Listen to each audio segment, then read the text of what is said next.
तक गया हूँ, श्रीलंका की लड़ाई में भी रहा हूँ। मैं जानता हूँ विदेशों में किसानों को कितनी सुविधा दी जाती है। 100% सुविधा दी जाती है। यहाँ क्या सुविधा दी जाती है, ये सवाल है। और उसके बाद भी आप उनकी खेती लेना चाहते हो, आप उनको बेघर करना चाहते हो। जो देश की मशीनरी में अपनी भूमिका अदा करता है उन लोगों को बर्बाद करना चाहते हो। या हमारे हाथ में थोड़ी दिक्कत है, कपड़े से मत समझिएगा, कुछ मेडिकल खराब है। इसलिए मैं कहना चाहता हूं कि लड़ाई का अंजाम चाहे कुछ भी हो, परिणाम आपके पक्ष में आएगा। और ये आवाज आपकी पूरे हिंदुस्तान नहीं विदेशों तक भी गई है। साल भर दिल्ली में जो चला वो ड्रामा आप जानते हैं। बात बहुत कहने की जरूरत नहीं है, लेकिन जो सरकार चाहती है, आप मत जानिए कि आजमगढ़ का एयरपोर्ट यह इंटरनेशनल एयरपोर्ट ही बनने वाला है। आजमगढ़ का एयरपोर्ट सरकार बनवाएगी और अपने साथी को, अडानी साहब को ये बेचेगी, इसमें कोई दो राय नहीं। 100% सही। तमाम एयरपोर्ट बनाए गए, राजस्थान में तमाम इंटरनेशनल एयरपोर्ट बनाए गए, वहां सवारी नहीं उठ रही, एयरपोर्ट बंद है। आज हमारे इस एयरपोर्ट पर जहाज तक नहीं शुरू हुआ, लोकल उड़ान तक नहीं शुरू हुई, और सरकार सपना देख रही है कि इसको हम अंतर्राष्ट्रीय एयरपोर्ट बनाएंगे। हम उसी एयरफोर्स का हिस्सा रहे हैं, हमने उसी सौभाग्य से, उसी सेवा में रहकर अपनी नौकरी, अपना दिन काटा है। और हवाई जहाज पर उड़ना हमारे लिए ऐसे ही था जैसे रोज बाइक चलाते, सुबह किसी शहर में, दोपहर किसी रात किसी शहर में। हमारा काम ही ऐसा था कि हमको चलना पड़ता है। और हम जानते हैं कि एयरपोर्ट की क्या जरूरत है। एक नेशनल एयरपोर्ट की जो जरूरत है सब पूरी हो चुकी है, जो आपने किया है।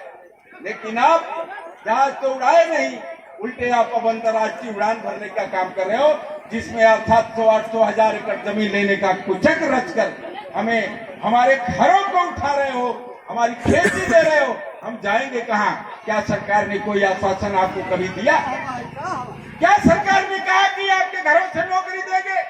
क्या सरकार ने कहा कि आपको गांव को उजाड़ने के बाद दूसरी जगह आपको स्थापित करेंगे, आपका घर बनवाएंगे? क्या सरकार ने वादा किया? ये वादे वाली सरकार नहीं है।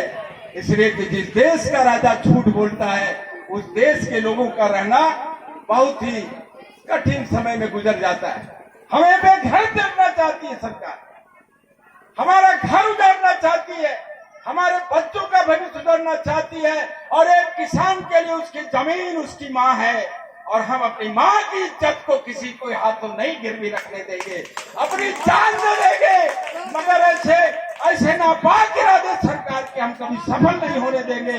राजीव भाई, मैं आपको आश्वासन देता हूँ, मैं यहाँ कभी आया तो नहीं, मगर राजीव भाई मुझसे रोज मिलते थे। इनके एक दो जुलूस में शामिल होने का मुझे मौका मिला। मैं ये कहना चाहता हूँ, इसलिए कहता हूँ कि बड़ी गफलत में है महफिलें सजाने वाले, बड़ी गफलत में है महफिलें सजाने वाले, और खुद अंधेरे में है अंधेरा मिटाने वाले।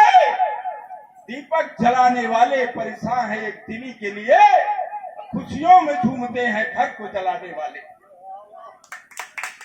और आजमगढ़ के एक शायर थे, हादी अली जिनका नाम था, उनका एक लाइन है कि वफा करोगे वफा करेंगे, वफा करोगे वफा करेंगे, और सितम करोगे सितम करेंगे।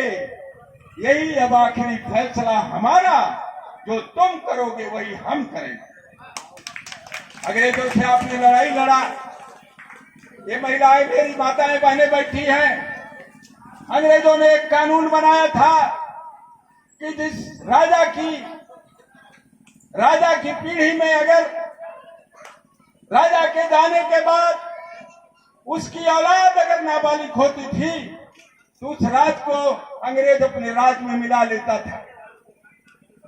और झांसी की रानी लक्ष्मीबाई कभी अपने महलों से बाहर नहीं गई थी। राजा साहब मर गए, उनका बेटा छोटा था। अंग्रेजी सरकार का एक फरमान आता है कि कानून के मुताबिक रानी साहिबा आप जितनी भी आपकी राशि जागीर है हमारे हवाले कर दीजिए। एक कागज पकड़ाता है। रानी लक्ष्मीबाई ने कहा था, जो घर से कभी निकली भी नहीं थी, उसने कहा अपनी झांसी कभी नहीं दूंगी, हरगिज़ नहीं दूंगी। और इस इंटरनेशनल एयरपोर्ट के लिए यहाँ का किसान अपनी जमीन नहीं देगा, नहीं देगा, चाहे कुछ भी।